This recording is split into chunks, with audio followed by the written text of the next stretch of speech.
Sukunat ko'ngillarga sokinlik ulashuvchi kabi.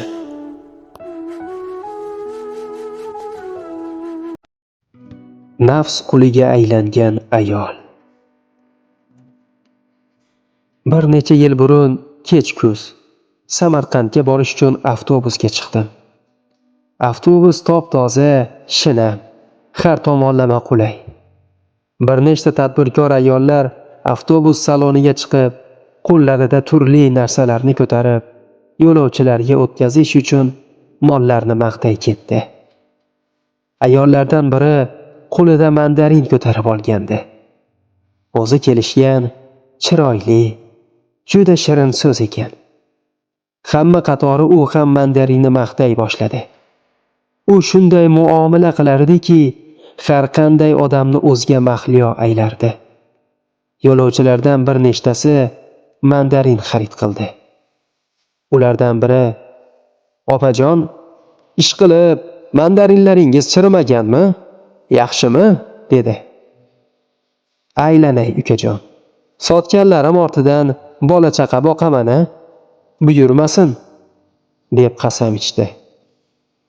Ayolning qasam ichishi va shirin gapi qosh qoqishlariga uchgan yana bir necha xaridorlar mandarin oldi.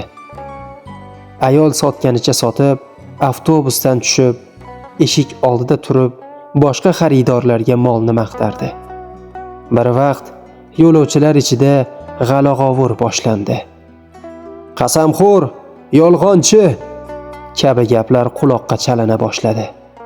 Boyagi yigit qo'liga mandarinni olib, eshik oldida turgan sotuvchi ayolni chaqirdi. Ayol yana mandarin olsa kerak degan ilinjda avtobusga ko'tarildi.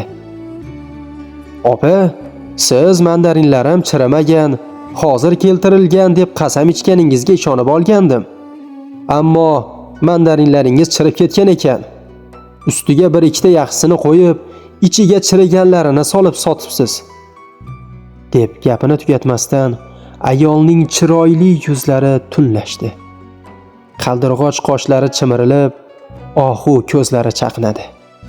Shirin so'zlar o'rniga zaharli va haqoratli so'zlar o'qday yog'ila boshladi. Nozik qo'llar yigitning yoqasiga yopishdi. Hay-haylab bir amallab ajdarho changalidan yigitni qutqarib, zaharli ilonni pastga tushirdik. Yigit qo'lidagi mandarin solingan xaltachani ayolning orqasidan "Topganlaring bolalaringning azasiga buyursin", deb otib yubordi. Boshqa mandarin xaridorlari ham birin-ketin zaqqumli qarg'ishlarini yog'dira ketishdi. U beparvo boshqa avtobusga mandarinlarini ko'targancha chiqib ketdi. Ey Xudo, bu qarg'ish o'qlaridan ayolning begunoh bolalarini asragin, deb duo qildim.